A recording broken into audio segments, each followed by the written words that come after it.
Hi, I'm Liv, and today we're going to be reading some new releases. I have got some new releases of authors that I absolutely adore. So I've got a few here that I've also got some on my Kindle. This is my new Kindle, by the way, like my new Kindle case. Like, look, I've made it out of loads of different stickers. Look, it's so cute. Oh yeah, Wild and Wrangled has literally just come out whilst I'm filming this video. It came out today, so I downloaded this literally at like 1 a.m. I got this on Kindle Unlimited. I'm looking through to see if any of these other ones are like new releases. I do feel like they are. I've got The Favourites. That's a pretty new release. Come out 2025 January. It's April. Does that count as a new release? I can't tell. Wild and Wrangled by Lila Sage is out, and dude, I've been so excited for this book. I have been wanting to see these characters in a book together. He's got tattoos everywhere. Oh, I'm just so excited. She's a single mum, like she co-parents, and oh, I'm just excited for that. I really want to read some Kindle reads, I think, because I love reading on my Kindle. I feel like it's just, I find it easier than reading paperbacks sometimes, especially at night. We've also got Sail Remember Me. This one is by Jimenez, and I'm so excited for this book. These two people that had like a really great date, and they decide that any kind of relationship will be impossible. And no amount of distance or time is nearly enough to forget that something between them was there. I'm excited. It says the perfect guy, the perfect date, utterly disastrous timing. So she's not ready for a relationship, or like they're not in a place in their lives where they could have a relationship. I've also got this book called Bury Me by Ashley Winstead. I'm a big Ashley Winstead fan. I don't really mention her much, but I adore her books. I've read 2 of them, I think, so far. I've read The Last Housewife, In My Dreams I Hold a Knife, and I gave them both 5 stars. So this I'm very excited for. This is a true crime-esque book.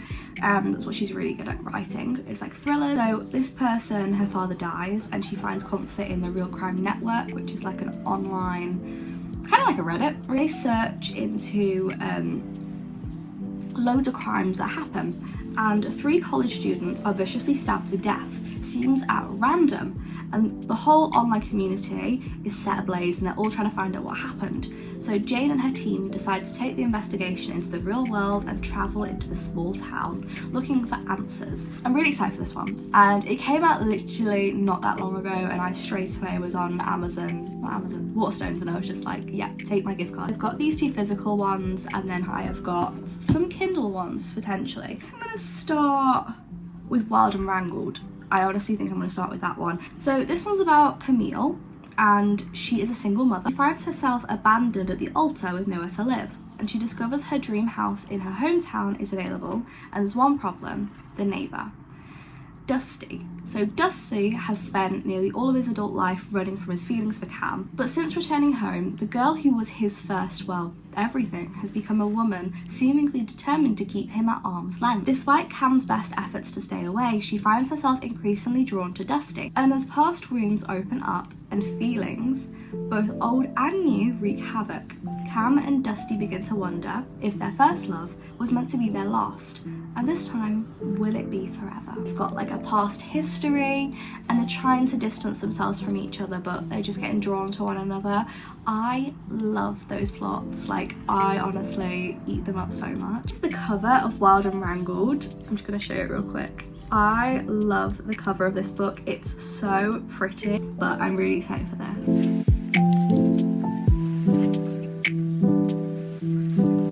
Actually adoring this book so much. Like an author's note at the start, and I actually got quite emotional, and it was like, it was her saying like how she's so thankful for what this series has like given to her, and the opportunities it's given to her. A goodbye to Rebel Blue Ranch, because this is her last book in the series, and I didn't know it was the last book, so my heart just shattered a bit, and I was like, wait, what? So a little moment then, and I was just like really sad reading it, and I'm really enjoying it. I feel like this book is kind of giving Powerless by Elsie Silver, with the whole like they had something years ago and they couldn't be together for one reason or another, so this is like their second chance. Get little glimpses into their past of when they first met, and I'm guessing we're going to see some stuff about when they were together, and they've not seen each other in 15 years, like not actually like properly like been together in 15 years.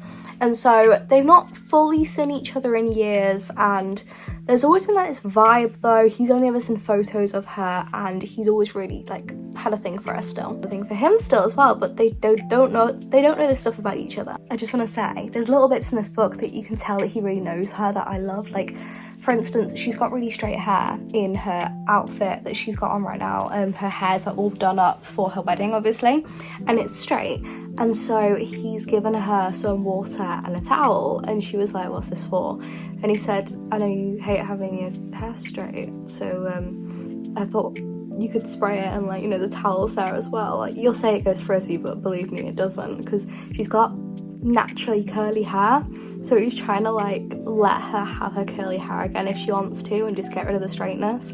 And I just, little things like that just melted my heart. I was like, he really does know her. Dude, I completely forgot that I have this book as well. This is a new release by an author I have never read before. This is Our Infinite Fates by Laura Stephen. Last night I got to about page 100. My voice is just so weird right now. Really enjoying it, and I'm finding a lot of enjoyment in the characters. Cam is just such a headstrong girl, but she is really like, she feels like she's kind of like under the thumb of her parents still. Even though she's a full-blown adult, she has a child, she still feels like this need to please them. And then you've got Dusty, and he is just so funny and a free spirit. He does what he wants, but he is just such a nice guy. He really cares about Cam, and he knows so much about her, like all of her favourite things and just personal stuff about her that he's always remembered over the years. We've seen a lot of backstory as well between the two of them, and like more about their friendship and relationship 15 years ago, which I'm enjoying seeing the little snippets. It's definitely helping with the story, and I'm liking it. This isn't a new trope in this book. I didn't know this book was going to have this, but it's close proximity. We're at chapter 33 and 73%. We're at page 250 out of 350 something. I'm obsessed with this book. I honestly love the storyline, especially their past. It has melted my heart, and I just love everybody in this book series. It really does give like Elsie Silver family vibes, and also a bit of like found family, especially when it comes to Dusty and Teddy and Brooks. They're all like found family sort of situation with the riders.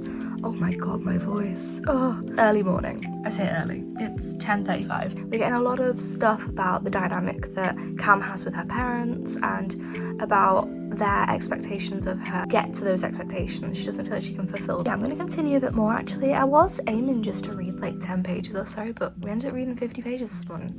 So I'm going to read a little bit more and then have a little break, but I'm going to finish it today. That is for sure. Doing a little mini update. Let you guys know how I'm finding the book. In high school together, he was such a sweet guy who was very open about loving Cam, and I love that it's this like second chance romance situation, and we're at about 70%, and these two are so cute. You can feel that like slow burn, but it's also like they pine for each other, but it's like we shouldn't be together, but we should because we love each other. It's so good. I'm also loving like the dynamics between everybody, and how like Gus is really protective of Cammy, and he walked in on them kissing and he was like and it was like, oh my god, like he is obviously really protective of Cam, but at the same time Dusty is still like his friend in a way, and I just love the dynamics.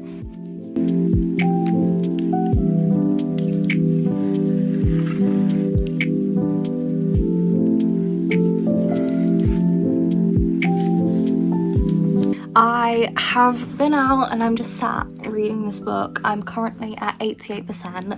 Let's actually see what chapter I'm on. Chapter 41 and page 305. I've pretty much got 50 pages left, and we've got to the conflict in the book. I don't know if it's a third act breaker, I'm not too sure yet, but we've got to the conflict. And honestly, I think the conflict kind of is a bit stupid. Like, I don't know if I was expecting more from this book, but I'm not sure. But I gave the other book such high ratings, and this one I'm kind of feeling like it might be a 4. It was going to be a 4.5, like it started to get there, but then it kind of like, I don't know, it took a long time to get to like the romance in the book, and that's what I'm looking for with like a romance in this series. I mean, it's the Rebel Blue Ranch series, so there's always like loads of romance. A bit shocked at that. I was going to give it like a 4.25, and then the conflict happened, and it's a bit stupid to be honest. what has like started this conflict. I'm just a bit like, I don't know if it's like an overreaction in my opinion, or if like the conflict has happened just so there can be conflict. Like, it just doesn't feel like a real thing to be angry about.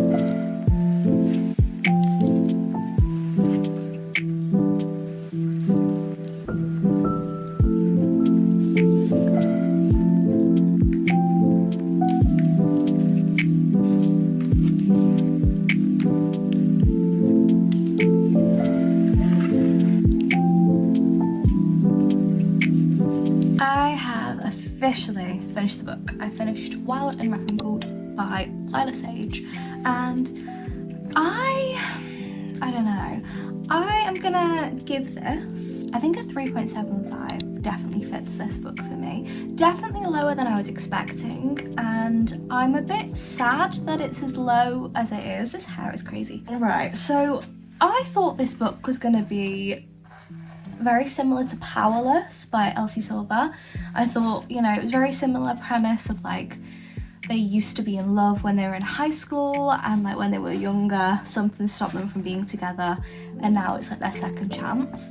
And I ate that book up. Like, I completely loved that book so much. I was obsessed. So I thought I was going to be pretty obsessed with this book too, and it just fell a little bit flat for me. I still enjoyed it, but I feel like a lot of the book fell flat for me. I liked both characters. I really did. I thought that both Camille and Dusty were great characters. I thought they were really quite fleshed out, and considering Dusty had only really appeared in the last book and this book, I thought he was a pretty solid character, even though we hadn't seen loads of him before in any of the first two books. So I did like the characters. I liked the premise of the book and the whole second chance romance. I really did like that, and I felt like the way they got together I really enjoyed. I think they got together at the right time, and I probably would say I really enjoyed this probably up to the 70% mark. I felt like it kind of went downhill. We had a bit of conflict, which I felt was just unnecessary conflict. I felt like it happened just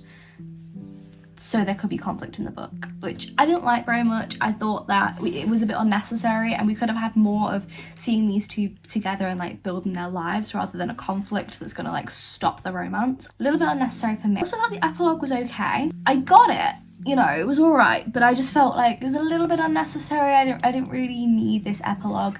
It didn't feel right. How do I explain this? It didn't feel right with the way that the book ended before the epilogue. I felt like the book ended a bit too abruptly to then be like, right, here's the epilogue for 3 minutes.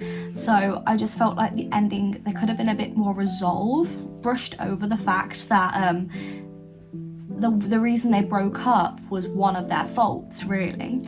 And we kind of brushed over that and like who left who, which I didn't like. I kind of thought it should have been like spoken about and really discussed, because it's a very abrupt thing to have happened. I think we might start on a physical book.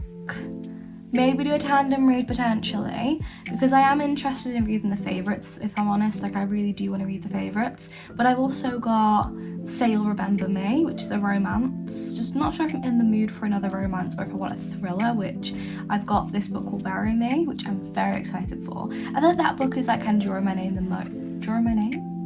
attention the most. It's the next day. I've looked at the poll, so I did a little poll and I said help me pick my next read because I'm so indecisive, and I've got Say You'll Remember Me, This Book Will Bury Me, Our Infinite Fates, and The Favourites, and the winner is The Favourites, so I'm going to be reading that next.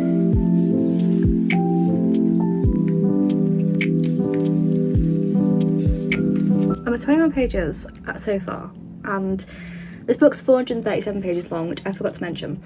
And this book, it's so captivating. It's so different to anything I've ever read before. It's kind of given Taylor Jenkins' Read book. It's like, it's given that vibe. And I definitely can see like the same vibe as like The Seven Husbands of Evelyn Hugo. Telling her story of what actually happened between her and Heath, who is her skating partner, and everything that went wrong. And we're right at the beginning right now of when they went to their first nationals, and it's tense. There's a lot of stuff going on in her life, and there's a lot of stuff going on in his life. Like, she hasn't got her dad around, he died, and she's just got her older brother looking after her, and he is very angry and drunk all the time and a really bad guy. We've got Heath, who was a foster kid, and he has been in different families here, there and everywhere because no one wants to keep him. Dude, this book is brilliant. Like, I'm so... Wait, let me place you. There we are.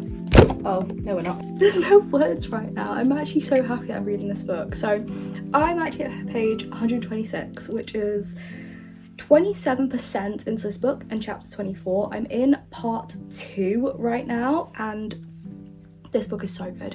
I was right, it definitely is giving Taylor Jenkins read. There's an interview happening right now, and we've got like characters that we're seeing in the past, like we're seeing like their past and the story of what happened, and then the now they're getting interviewed, and it's like the side characters. It's not actually our main two characters, Katerina and Heath, it's everybody else. So I'm really liking it. I'm loving the format. It's really like taking me by surprise. Like, I'm really enjoying this.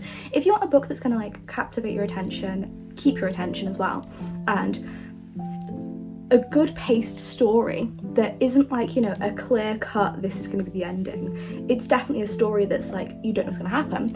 If you're happy to read that and you're wanting that, you've got like an urge for it, I would highly recommend this book. As of right now, honestly, I have no idea how this book is going to like progress. I don't know where it's going to go, but I know that I trust in the author because honestly, she's doing a brilliant job at just keeping my attention. And the storyline is honestly something that I'm not even expecting this stuff happening. Like, the stuff that's happening, I have not, like, you know when you can see a storyline coming? That's like very typical in like romance books. This, absolutely no idea what's gonna happen. I'm constantly like, what? It's so good. I actually found myself a minute ago going, oh no you haven't. And it's like, it's almost like you can hear these characters. It really feels like I'm watching this like TV show, this documentary, and that is how I felt when I was reading Daisy Jones and the Six. If you want that vibe though, where the characters have all got some like bad stuff to them as well as good stuff, then this one will be for you. Like, you've got our characters, you've got for example, you've got Heath, who is clearly in love with our main character, Katerina. Katerina though isn't in love with him, she's in love with skating, and it does say that on the front. It says like, oh, it isn't on the front, it says on the back, on the blurb, it says like, everyone thinks that he was her first love when actually it was skating. And it's so evident in the book. Like, I've actually got one highlight colour dedicated to every moment that Katerina shows us that she doesn't care about Heath. Like, not as much as she cares about herself and skating. And she really just pushes him to like, she pushes him to the side all the time. And like, that's her flaw, is that she really will put skating above everything in her life. She'll do anything she can to be the best of the best, and she doesn't care what she has to do. Then you have Heath, who is very much devoted to Katerina, and that is his negative, unfortunately. He will literally drop every aspect of his life for her. He also expects her to do the same for him though, so like that's their thing going on. You've got like the twins that are like these like champions, and they are children of like a renowned gold medalist, and so they have a lot of pressure on them, and they've like befriended them. And you've got like the topic of money and elitism in the skating world. There's a lot going on, but I think that it's done in such a good way that like your attention span is like covering all these different things going on. I think it's done in the best way. I think the amount of things happening is the perfect amount of things to fully like keep our attention and keep us captivated by this story. So as of right now, I'd say this is like a really refreshing read. Like, I've not read something like this in a long time. Like, I read Daisy Jones and the Six last year in August. I think it's August or July, but I read it ages ago, so I'm really enjoying this. I don't remember what page we were on when I updated you, but I've just been sat reading and I'm at page 207. I started this book today and I'm at page 207. Like, that is how addicted I am to this book. It is so good. I just can't put this book down. It's so captivating. It truly is like watching a film. It's brilliant. It's so entertaining. There's so much happening, so much rivalry and competitiveness, and the stakes are high, and there's just this tension throughout the book. It's just so good. This competitiveness, this rivalry. It's really good.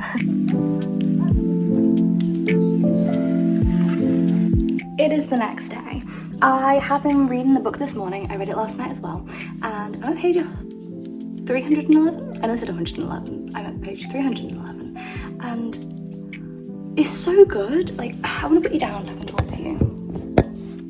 So, I'm at page 311. I've got about 150 pages left, and I just feel like this book is so good. It is giving Taylor Jenkins Reid, but in a way that's like not copying her. It's like the same vibes where there's like so many topics going on, but it's not exactly like a romance, but it's not a comedy, but it's not a thriller. It's just a fiction, and I'm honestly in love with it. There's so many things going on. Like, what I thought was going to be the overall plot was not, and like there's been so many things going on. Like, we've really seen our main character Kat go from like, she really wants to be in the Olympics and she does love Heath, but like, what is she really going to do to try and get that, to like really seeing like how much it means to her, but also how much Heath means to her. And there's been like a real like character arc. Like, we've really seen like the lengths that she will go. We've seen like how her friendships have gone with people, and how much she can trust people, and how much of a good guy people, how much like of a good person people are, basically. Friends that she's made, and some of the friends she's made, man, like they are cutthroat. I kid you not, I just bashed in this Easter egg with my phone because I've left it in the freezer all night and I could not open this, so I've just been literally hitting it with my phone. Oh, and the book's really good.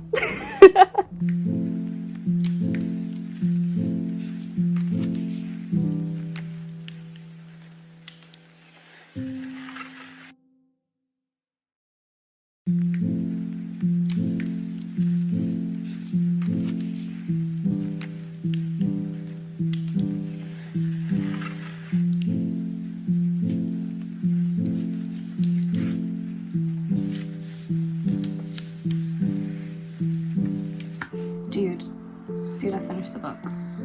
I finished the book, and I'm a bit like, at the ending, like, oh, it was so good. I really enjoyed this book. I thought it was phenomenal, and I didn't see the ending coming. I truly was taken aback by everything that happened in this book. There was high stakes, there's things going on. We were following the story of this girl called Katrina, or Kat, and we watched her, and basically we saw how far she would go and the lengths she would go to get a gold medal, and that was like the premise of the whole story. Along the way, you saw how her friends, like how much it meant to her friends. We meet different characters like Garrett and Bella, and then we've got Heath, who is her love interest. We see as we go on like the lengths people will go for a gold medal. It's not just the lengths that Kat will go, it's the lengths that they will go to. Our characters weren't always like perfect characters. They were very flawed. For instance, we had Kat, who she very much wanted to be an Olympic skater. She always wanted to be the best of the best. You know, can't fault someone for that, wanting to really excel at something that they're good at.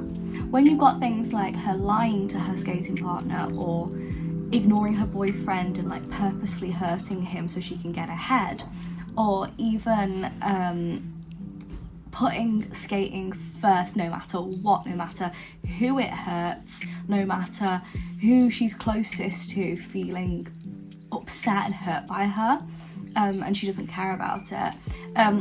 Things like that you can fault them for, and you have other characters that are so flawed, and it's like, oh my god, you're such a manipulative person, but at the same time you're great.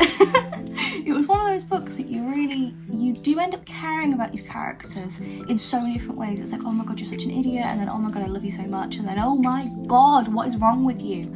Like, those are the types of feelings that went on in this book. I don't know what I was expecting. I knew it was very hyped by a few people on YouTube, which I tend to trust YouTube reviews over TikTok reviews, by the way.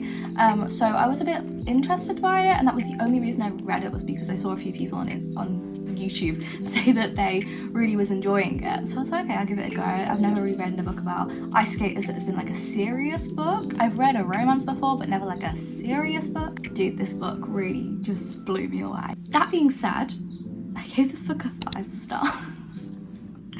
5-star! That is amazing. I'm so happy. I love finding reads that really stick with me, and this is a book that will stick with me. Everything about it was just, it was everything. I feel like we really went into the whole like competitive side of skating, but to like the competitiveness that is also friendly, but then also the competitiveness that is really harsh and really horrible. We saw how friendships can be lost and friendships can be formed. We saw exactly how rigid the what's it called, not rankings, but the placement of like first, second and third, all that stuff. We've seen like the scoring and how it's very much influenced by status. And if you have, for instance, if your coach is known to be someone big in skating, you may have a better chance of getting a higher score. Things like that, just things that it's so clear that there's corrupt areas of it. And it's the same with every sport.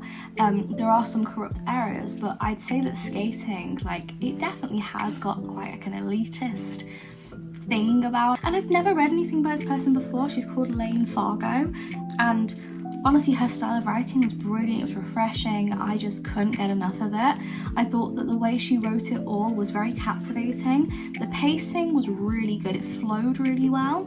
And whenever I was thinking that, oh, we're coming to like the end, like, I don't know how she's going to pick this up again, something massive would happen that you're just not expecting. Like, you couldn't even preempt it. All the things that happened, I was just baffled. She hid things so well, but at the same time, they didn't feel like they'd just been like dragged out of nowhere. Like, they actually made sense with storyline.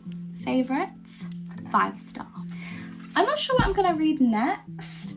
I do have some physical books that I should read. So we've got this book called Bury Me, Say You'll Remember Me, and Our Infinite Fates. I'm definitely stuck between Say You'll Remember Me and this book called Bury Me.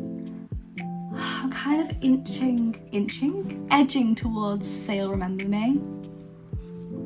I feel like, I don't know, I'm gonna think about it and then I'll pick a book later on, and I'll just tell you when I started reading it. Not me downloading a mod for The Sims so that I can have a figure skating career for my kid. Straight up just reliving the book in real time.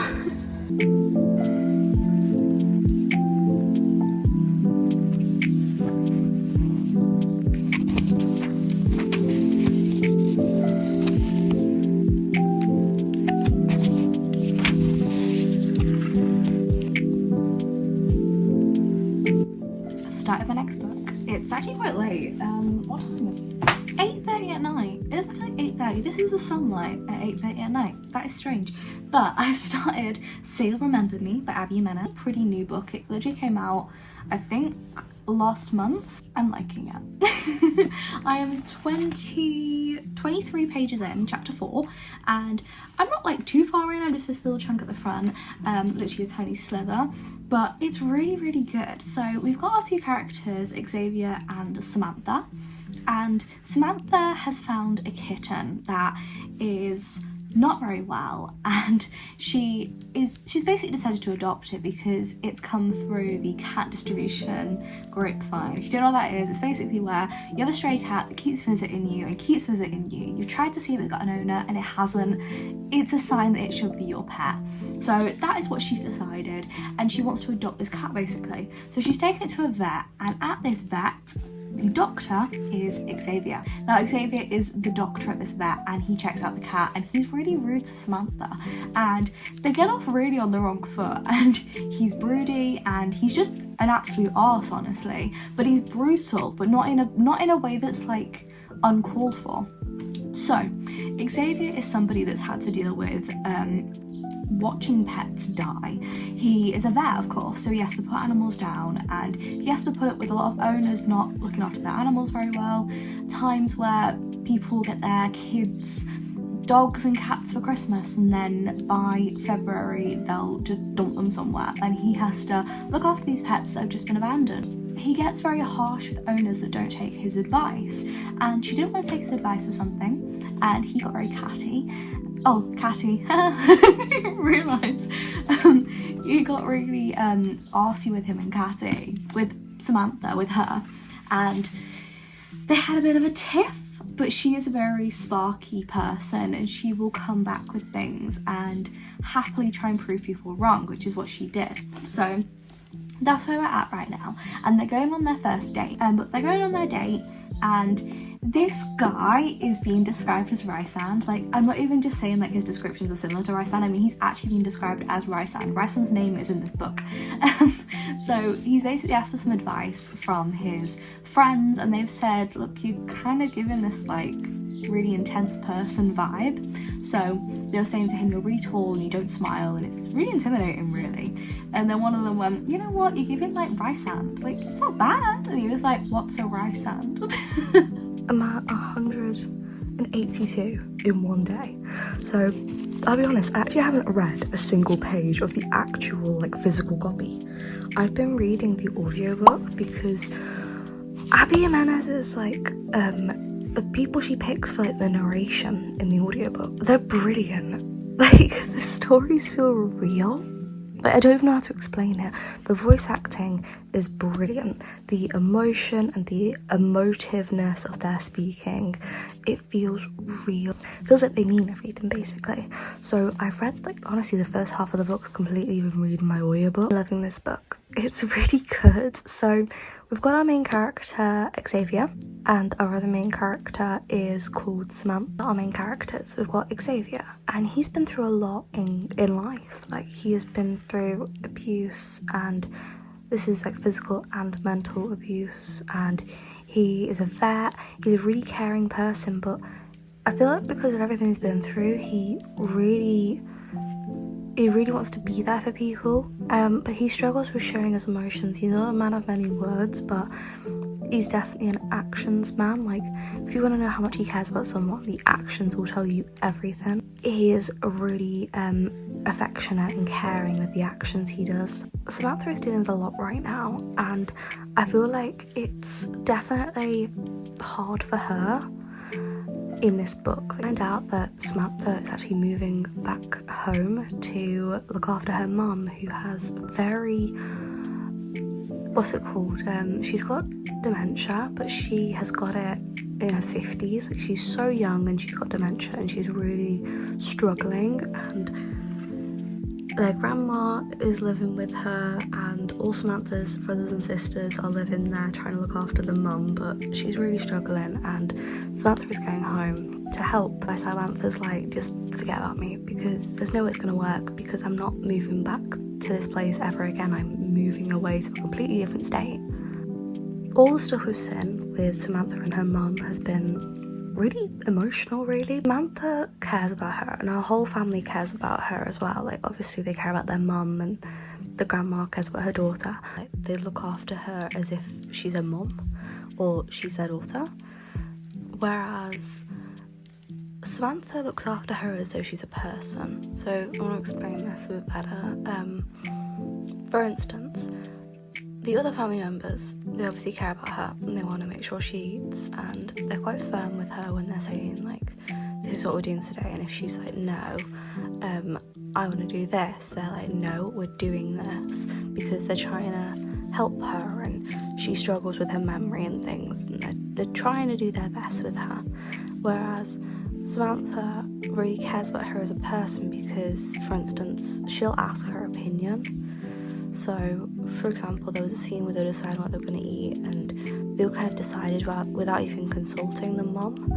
And Samantha was the only one to say, Mum, do you like this food? And explain what it was. I have been really enjoying the book. I've honestly just been reading the audiobook, and to be completely honest with you, really, really loving it. I'm at about 70% right now, and I've got an hour and 20 minutes left of the audiobook. I read it on 2x speed, so it's an hour and 20. Dude, I'm loving it so much. I actually don't know what the solution could be for these two. Like, I think the conflict is so valid. It's such a real reasoning why they can't, you know, be with each other fully, and by that I mean like living with each other. Like, he's got his practice, and also like he's got so much going on with that, and he also is proud of his practice, he's proud of where he works, and he owns the building and everything, he owns the vet. And then you've got Samantha, who is really trying to look after her mum, and she's got a lot of stuff with her family right now, and she needs to be there for them, and you know, she can't afford to be living with him in this state, and he can't be living with her whilst his vet stuff's going on.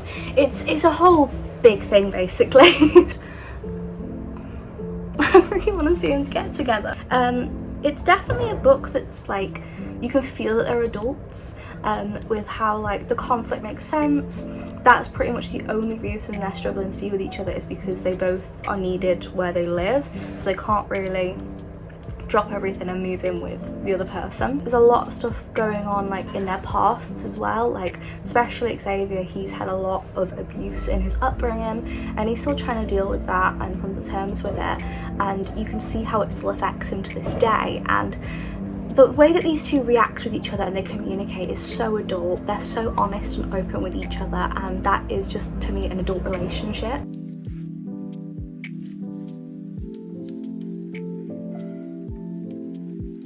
This book is so emotional and funny at times, and I found myself actually laughing out loud, but I'm close to tears.